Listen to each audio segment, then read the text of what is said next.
히스기야 왕은 병으로 죽을 수밖에 없었지만 하나님의 특별하시는 종을 입어 15년의 생명을 연장받게 되었습니다. 그러나 이 히스기야는 하나님의 은혜를 잊어버리고 교만하여서 기고만장하고 경거망동하여서 너무나 어리석은 행동을 하게 되는 거죠. 그게 오늘 본문의 말씀입니다. 그런데 우리는 말씀을 통해서 히스기야가 이러한 교만한 생각, 교만한 행동을 그냥 한 번으로 하고 끝난 게 아니라는 사실이죠. 역대하 32장 21절로 23절에 보면 여호와께서 한 천사를 보내 아수르 왕의 진영에서 모든 큰 용사와 대장과 지휘관들을 멸하신지라.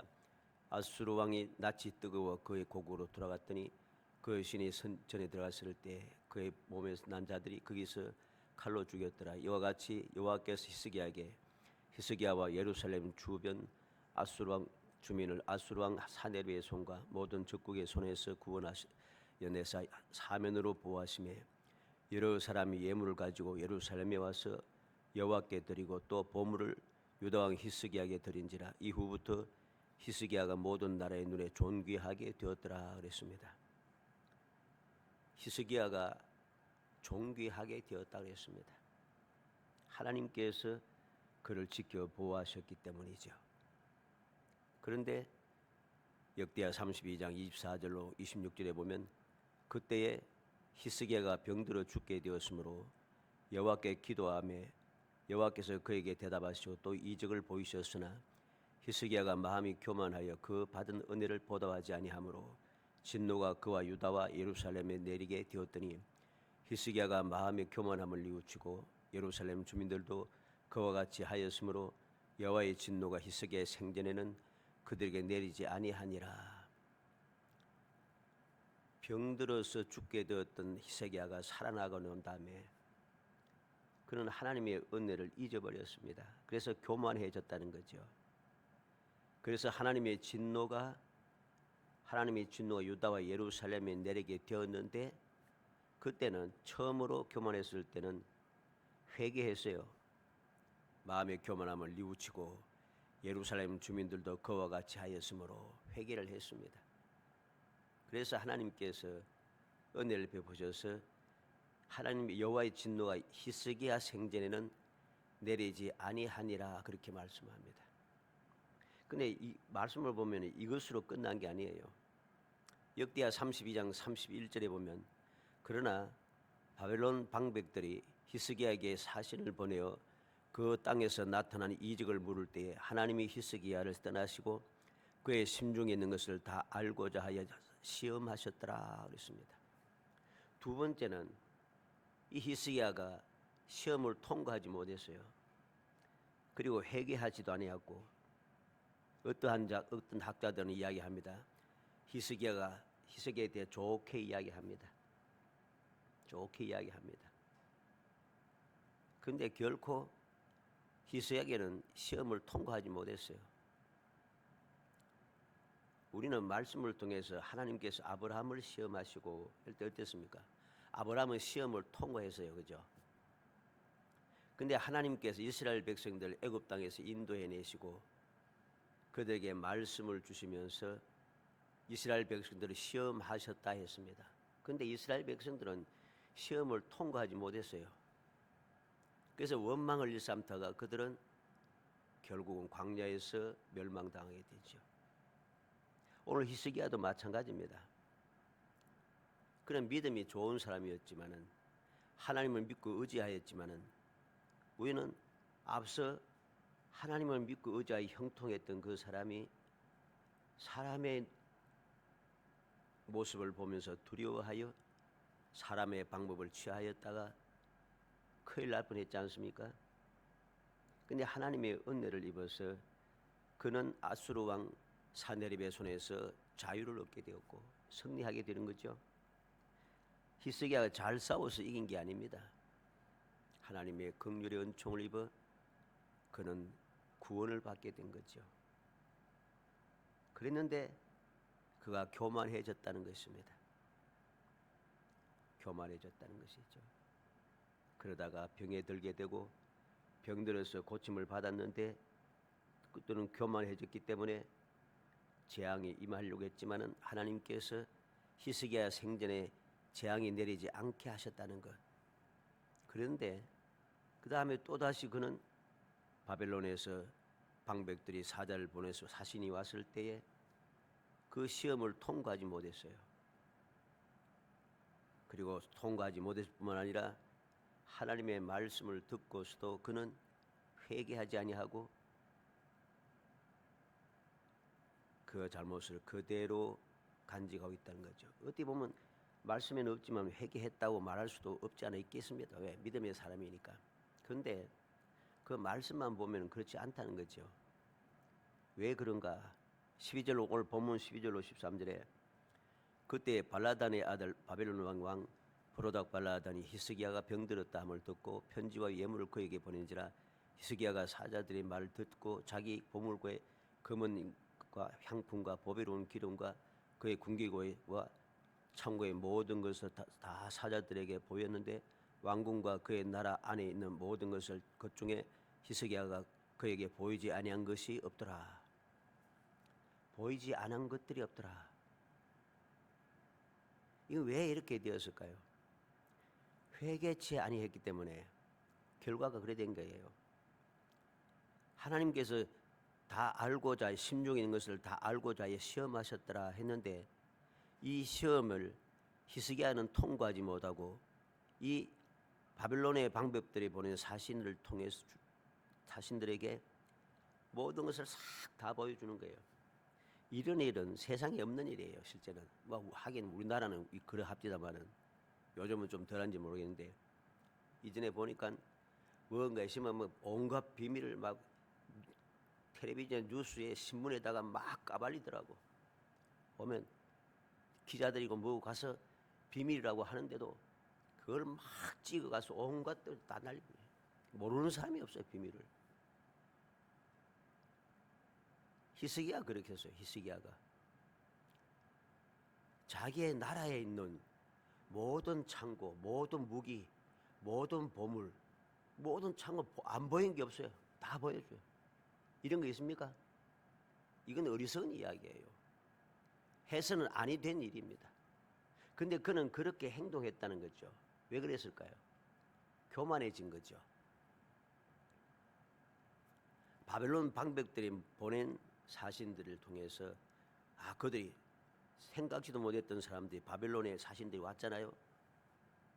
물으니까 묻는 대로 하나도 숨김없이 다 이야기해주고 온 나라를 데리고 다니면서 다 보여줍니다. 다 보여줍니다. 교만하지 않으면 이렇게 할 수가 없어요. 어리석지 않으면 이렇게 할 수가 없어요. 왜 교만했습니까? 우리가 앞서 역대하 32장을 보았습니다마는 하나님께서 그에게 은혜를 베푸셨는데 은혜에 감사할 줄 모르고 마치 자기 자신이 대단한 줄 착각하고 있다는 것입니다. 왜? 주위의 많은 나라들이 그에게 예물을 보내고 있어요. 그러니까 한껏 올라간 거죠. 아수르에게 다 주의 나라들이 다 망했는데 난 아수르를 이겼다. 근데 실제는 히스기야가 아수르를 이긴 게 아니에요. 우리가 지난주에 말씀을 보았죠. 히스기야가 아수르 사내립을 이긴 게 아니에요. 하나님께서 그를 구원해 주신 거예요. 절대로 히스기야가 싸워서 이긴 게 아니라는 소리입니다. 근데 그는 착각을 한 거예요. 사람들 주의 나라에서 사람들 보내면서 예물을 바치고 하니까 기고만장해진 거죠. 교만해진 거죠. 마치 자기가 잘 싸우고 능력이 있어서 사내립을 물리치고 승리한 것인 줄 착각을 한 것입니다. 뿐만 아니라 그가 죽었다가 살아났을 때에도 마음이 교만해졌습니다. 마음이 교만해졌습니다. 이러한 교만한 마음을 가지고 있다 보니까 모든 것이 내가 한 줄 착각하게 되고 그것이 바로 자랑스러운 마음이 생기게 되는 거죠. 그래서 자랑해서는 안 되는 것, 보여서는 안 되는 것까지 다 까발려서 보여주면서 자랑하고 또 자랑하게 된 거죠. 그 결과가 무엇입니까? 선지자 이사야가 찾아와서 히스기야에게 묻고 있습니다.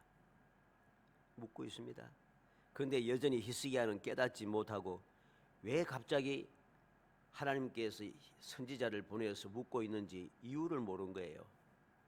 이유를 몰랐어요. 그래서 이사야가 묻지 않습니까? 이사야가 물을 때 뭐라고 합니까? 그들은 먼 지방 바벨론에서 왔습니다. 내 궁에 있는 것을 그들이 다 보았나니 나의 창고에서 하나도 보이지 아니한 것이 없나이다. 그런 자랑스럽게 이야기합니다. 깨닫지 못한 히스기야에게 이사야 선지자를 통해서 여호와의 말씀이 전해집니다. 16절로 18절이죠. 이사야가 히스기야에게 이르되 여호와의 말씀을 들으소서. 여호와의 말씀이 날이 이르리니 왕궁의 모든 것과 왕의 조상들이 오늘까지 쌓아두었던 것이 바벨론으로 옮긴 바 되고 하나도 남지 아니할 것이요 또 왕의 몸에서 날 아들 중에서 사로잡혀 바벨론 왕궁의 환관이 되리라 하셨나이다. 이전에 했을 때는 깨닫고 회개했을 텐데 교만해지기 시작하고 이렇게 되니까 착각하게 되어서 선지자가 왜 갑자기 찾아왔는지, 왜 묻고 있는지 이유를 모르는 거예요. 모르니까 자랑스럽게 말했는데 깨닫지 못한 히스기야에게 하나님께서는 분명히 말합니다. 날이 이르리니 왕궁의 모든 것, 조상들이 오늘까지 쌓아두었던 것, 그 모든 보물들이 바벨론으로 다 옮겨지게 된다는 것입니다. 하나도 남지 않고 다 옮겨진다는 것이죠. 또 뿐만 아니라 히스기야 왕의 몸에서 날 아들 중에서 바벨론의 왕궁의 환관이 되는 사람이 있을 것이다. 왕의 자손이 남의 나라에 잡혀가지고서는 환관이 돼요. 내시가 된다는 소리죠. 우리말로 하면 내시가 된다. 얼마나 부끄럽고 황당한 일입니까? 그렇게 된다는 거죠. 이러한 말을 들었을 때 히스기야는 뭐라고 말하고 있습니까?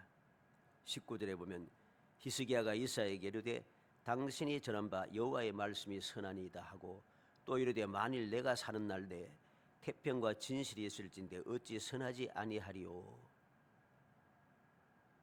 이 말씀에 대해서도 어떤 학자들은 좋게 해석합니다. 그래서 히스기야가 부귀와 영화가 극하였다고 그 앞에 말씀을 갖다가 설명을 갖다 붙여가지고서는 히스기야에게 좋게 이야기합니다만은 결코 이건 좋은 말이 아닌 것이에요. 우리가 말씀을 있는 그대로 올바르게 살필 줄 알아야 됩니다. 어떻게 이게 좋은 말인가? 여호와의 말씀이 선하니이다. 그는 하나님의 심판을 잘 받아들였다 이야기합니다. 물론 맞는 말입니다. 근데 그 다음 말이 문제가 되는 거예요. 내가 사는 날에 태평과 진실이 있을진데 어찌 선하지 아니하리요. 하나님의 전하신 말씀이, 징계의 말씀이 좋다는 이야기는 달리 좋은 게 아니에요. 나는 괜찮다는 거죠. 내 사는 동안에 잘 먹고 잘 산다는 거죠. 이런 말은 결코 올바른 믿음의 자세가 아닌 것입니다. 우리는 오늘 본문 말씀을 통해서 두 번이나 반복된 말씀을 기억이 됩니다. 보이지 않은 것이 없나이다. 보이지 않은 것이 없었더라. 우리는 명심해야 됩니다. 보여서는 아니 되는 것, 해서는 아니 되는 일, 말해서는 아니 되는 말, 이러한 것들을 우리는 결코 해서는 아니 된다는 것이죠. 오늘 히스기야처럼 이러한 행동, 이러한 말과 행동을 우리가 해서는 아니 되는 것입니다. 왜? 우리가 세상을 살아가면서 나만 잘 먹고 잘 살면 되는 게 아니에요. 바로 그러한 잘못된 생각 때문에 이 세상이 엉망진창이 되는 것이죠. 오늘날 왜 세상이 환란이 일어나고 극심한 여러 가지 문제들이 끊임없이 일어나고 왜 싸움과 다툼과 전쟁이 일어나고 왜 자꾸만 억울한 일이 생기고 그런 일이 왜 생기겠어요? 극단적인 이기심 때문입니다. 남은 잘 먹고 잘 쓰면 돼. 다른 사람이 어찌 되든 상관없고 바로 이 악한 마음이 이 세상을 어지럽게 만들고 살기 힘들게 만드는 것이고 죄를 범하게 하는 것입니다. 히스기야의 말이 그러하다는 거죠. 내가 사는 날 동안에 태평이 있다면은, 내가 평안을 누린다면은 얼마나 괜찮냐? 괜찮다. 우리는 물론 그 므낫세가 잘했다는 이야기는 아닙니다. 므낫세가 잘못했죠. 그런데 그 잘못된 원인이 어디에서부터 출발했는가도 알아야 됩니다. 히스기야가 이렇게 믿음이 좋았던 사람이 하나님의 은혜로 15년 동안의 삶을 연장받고 그때는 아이가 없었어요. 아들이 없었다는 소리입니다. 우리가 지난번에도 살펴봤듯이 므낫세가 12년에 12살에 왕이 되었잖아요. 히스기야는 15년의 생명을 연장받았습니다. 그는 아들이 없이 후손이 없이 살다가 죽을 뻔하다가 하나님의 은혜로 살아나서 새 생명을 얻었던 때 3년째 되는 해에 므낫세를 낳은 거예요. 말년에 므낫세를 낳았는데 나는 잘 먹고 잘 살면 태평하면 좋다 하는 이 마음을 가지고 살았으니 이 므낫세에 대한 신앙 교육이 제대로 되어지지 않았다는 소리입니다. 12살의 왕이 된 사람이 뭘 제대로 알겠어요? 그런데 이 므낫세는 12살의 왕이 되어서 온갖 죄를 다 범합니다. 온갖 죄를 다 범합니다. 이게 있을 수 있는 것 같아요? 잘 있을 수 없는 이야기예요, 실제는. 그런데 왜 그렇게 되었는가? 히스기야는 그 므낫세의 올바른 신앙 교육을 시키지 않았다는 것이죠. 하나님께서 이렇게 그의 교만함에 대하여서 징계를 하시면서 내 후손에게 이러한 일이 일어날 것이다 말씀하셨음에도 불구하고 내 생애에 태평이 있으면 좋다. 므낫세를 올바르게 하나님을 섬기는 섬김의 자세를 가르쳐 주지 못했습니다. 그 결과로 히스기야는 이 므낫세는 어떻게 합니까? 온갖 죄를 범합니다. 그래서 너무 죄를 극심하게 많이 지었기 때문에 하나님의 그 진노를 돌이킬 수 없게 될 정도로 이 므낫세 때문에 죄 때문에 유다가 망할 수밖에 없는 그러한 계기가 주어졌다는 것이죠. 그러면 지나간 만약에 신앙생활을 잘했더라면 이건 만약의 소리가 아닙니다. 성경 말씀은 그대로 보여줘요. 역대하 33장 10절로 13절에 여호와께서 므낫세와 그의 백성에게 이르셨으나 그들이 듣지 아니하였으므로 여호와께서 아수르 왕의 군대 지휘관들이 와서 치게 하시며 그들이 므낫세를 사로잡고 셋으로 결박하여 바빌론으로 끌고 간지라. 그가 환난을 당하여 그의 하나님 여호와께 간구하고 그의 조상들의 하나님 앞에 크게 겸손하여 기도하였으므로 하나님이 그의 기도를 받으시며 그의 간구를 들으시사 그가 예루살렘에 돌아와서 다시 왕위에 앉게 하시며 므낫세가 그제서야 여호와께서 하나님이신 줄 알았더라. 므낫세는 환난을 당하고 나서야 비로소 여호와를 깨닫게 되었습니다. 여호와께서 하나님이신 줄 알았더라. 환난을 당하고 보니까 이제까지 살아왔던 나의 그 신앙생활의 자세, 살아왔던 방법이 이게 잘못된 것을 그는 알았어요. 왜? 내가 이렇게 온갖 죄를 짓다가 포로로 잡혀와서 환난을 당하여 하나님 앞에 기도했더니 하나님께서 내 기도를 들어주시고 나를 다시금 예루살렘으로 돌아와서 왕이 되게 하셨다. 하나님의 능력을 깨닫잖아요. 하나님의 긍휼의 은총을 깨닫게 되잖아요. 그때부터 이 므낫세는 죽을 때까지 하나님만 섬기며 유다 사람들에게 하나님만을 섬기라고 가르치고 명령하기 시작합니다. 이게 무엇을 보여줍니까? 히스기야가 제대로 했으면은 이러한 일이 생기지 않았다는 사실이죠. 그래서 오늘 이 말씀을 통해서 보이지 않은 것이 없나이다 라고 하는 히스기야의 잘못된 말과 행동을 통해서 우리가 교훈받고자 하는 것은 무엇인가? 후손들에게 복을 물려주는 사람이 되어야 되겠다는 것입니다. 나 혼자 믿음이 좋아서 안 되는 거죠. 물론 이런 말씀을 통해 우리는 또 무엇을 깨닫는가 하면은 아무리 뛰어난 믿음의 사람이라도 사람인지라 다 부족한 것이 있다. 우리 이것을 깨닫습니다. 모세도 겸손함이 세상 사람 제일 뛰어난 겸손한 사람이었는데 화를 내 가지고서는 약속의 땅에 들어가지 못했고, 아브라함도 그렇게 믿음의 조상이라 했는데 올바른 온전한 믿음을 끝까지 유지하지 못하여서 사람의 생각대로 움직여 그만 하갈을 취하여서 이스마엘을 낳고, 그로 인하여서 지금까지도 그 후손들이 계속 서로 죽이겠다고 싸우고 있죠. 대단한 용맹한 다윗도 그가 죄를 지음으로 말미암아 많은 문제가 그 집안에 칼이 떨어지지 않는다는 거죠. 칼이 그 뒤를 따른다는 것입니다. 하나님께서 영원한 축복을 약속하셨지만 그래도 이러한 문제가 따라오더라는 것이죠. 왜? 범죄했기 때문에. 이것을 보면서 사람은 연약한 존재인 것을 우리가 알게 됩니다. 그러면 연약한 존재니까 어쩔 수가 없어 이렇게 넘어가도 되는 거 아닙니다. 왜 하나님께서는 그러한 말씀들을 다 기록해서 우리에게 보여주셨겠습니까? 왜 히스기야가 믿음으로 인해서 형통하게 되고 생명의 15년의 생명이 연장되고 되고 하나님 기적을 베푸셔서 앞으로 15도로 같이 나갔던 앞으로 갔던 그 하나님께 기적을 베푸셔서 그림자가 뒤로 15도나 물러가게 하는 기적을 베푸는가? 왜 그렇게 했어요?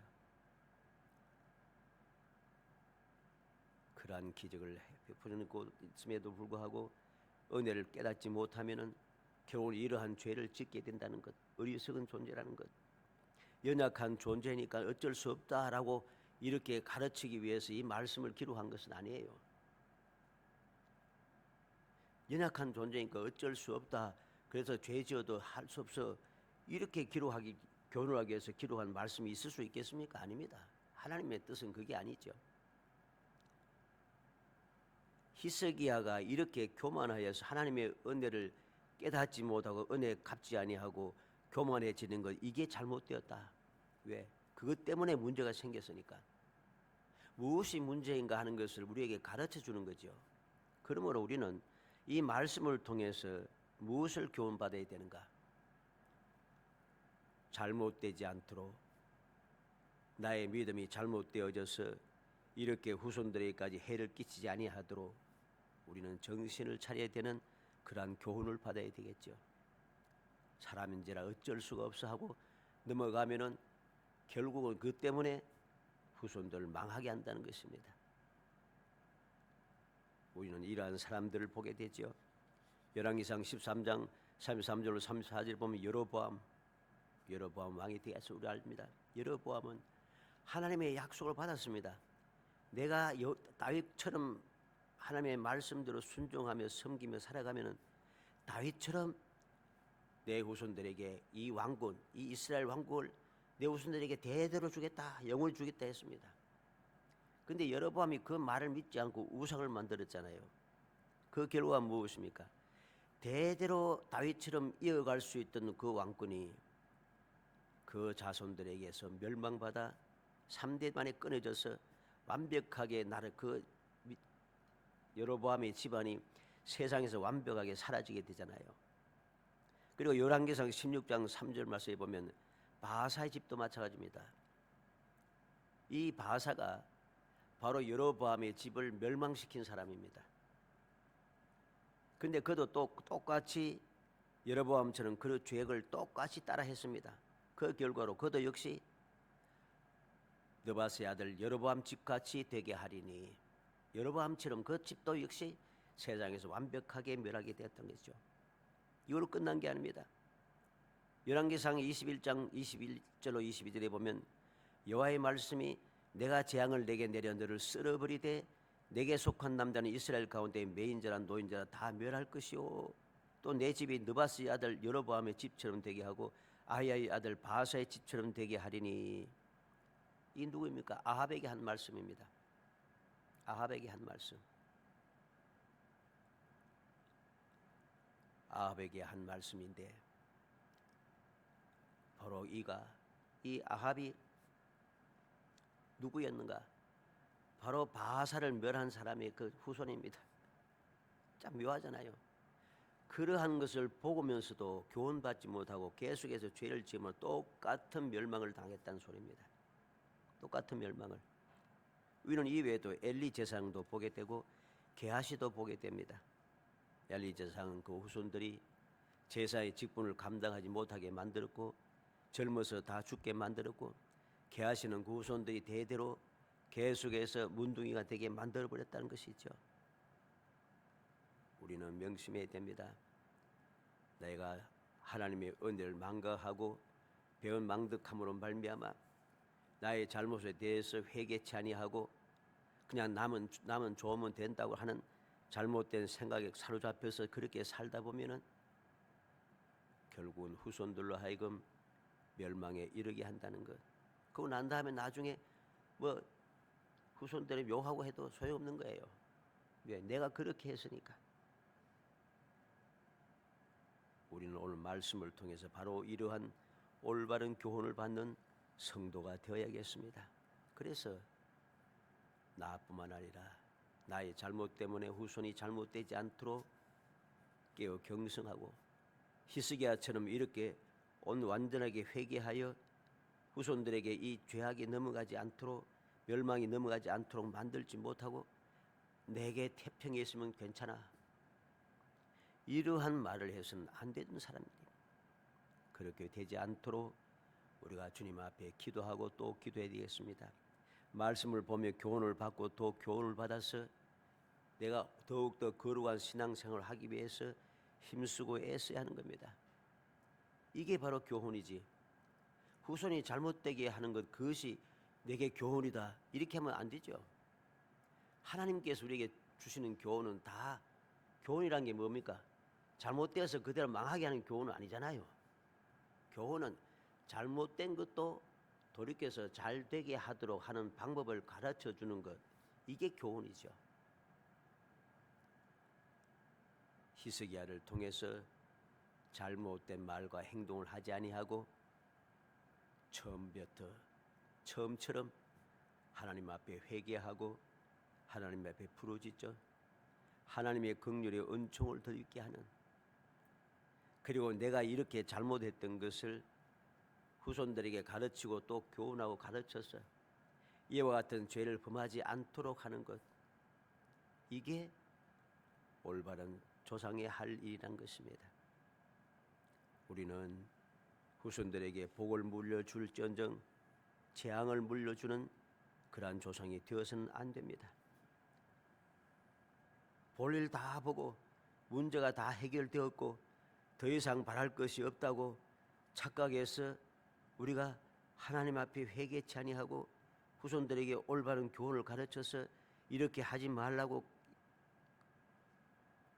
그들에게 교훈 주지 아니하고 그냥 넘어가서는 안 된다는 소리지요. 우리가 사는 이 세상에는 모든 일들이 자꾸만 반복되어져 가고 있습니다. 왜 반복됩니까? 올바른 교훈을 베풀지 못하고 올바른 교훈을 받지 못한 결과인 거죠. 오늘도 올바른 교훈을 받지 못한 사람들은 그 잘못된 그 일을 대해서 자꾸만 반복해서 자꾸만 잘못을 이어갑니다. 그러나 올바른 교훈을 받은 사람들은 잘못된 것을 고쳐서 똑같은 힘들고 어려운 상황에도 하나님의 은혜를 받게 하고 하나님의 긍휼의 은총을 누리게 하고 하나님께서 함께 하셔서 은혜 베푸시는 것을 깨닫게 한다는 사실이죠. 우리는 어찌하든지 오늘 말씀을 통해서 제대로 된 교훈을 받아 잘못된 것을 잘못되지 않았다라고 하는 그러한 이상한 논리에 빠지지 말고 잘못된 것은 잘못된 것임을 인정하고 왜 하나님께서 이 말씀을 기록했는지 그 뜻을 마음에 새겨서 우리는 결코 이렇게 하여 후손들에게 잘못된 것을 물려주게 하는 조상이 되지 않도록 깨어 경성하며 더욱 경건에 힘쓰고 주님의 말씀의 뜻이 무엇인지 올바르게 분별하여서 주님 기뻐하시는 뜻을 행하며 살아가는, 그래서 나만 하나님 주신 은혜를 누리면서 태평이 있으면 좋다 이러지 말고 후손들에게도 계속해서 이 태평을 이어받게 하는 사람, 얼마나 어려운 일이 있을지라도 그 어려움의 끝에는 항상 하나님의 약속된 복이 있게 만들어가는 정말 거룩한 믿음의 조상들이 되시기를 주의 이름으로 축복합니다. 은혜 감사합니다. 사랑하여 주셔서 택하여 주시고 저희들 하여금 주님의 은혜와 사랑을 마음에 새기게 하시고 주님께서 말씀을 통해 우리에게 주시는 교훈은 잘못되게 하는 것이, 잘못된 것을 이어받게 하는 것이 아니라 잘못된 것을 가르쳐 주어서 올바른 교훈을 받아 하나님께 주시는 영원한 복을 받게 하시는 것임을 다시 한번 마음에 새기게 해 주시기 원합니다. 헛된 교훈에 사로잡혀서 헛된 생각을 가지고 끊임없이 잘못된 신앙생활을 이어가지 않도록 성령께서 도와주시기를 원합니다. 끊임없이 감화 감동하시고 지혜와 총명을 더하여 주시사 깨달아 알게 하시고 기억하고 생각나게 하시사 하나님의 뜻대로 우리들이 올바르게 살아갈 수 있도록 저희들 붙들어 주시고 이를 간절히 바라옵고 합니다. 저희의 연약함과 부족함을 아시오니 연약한 저희들 붙들어 새 힘을 주시고 저희들을 도우시사 더욱더 강건하게 하시사 주님의 뜻대로 살아갈 수 있는 저희들이 되게 하시기 원합니다.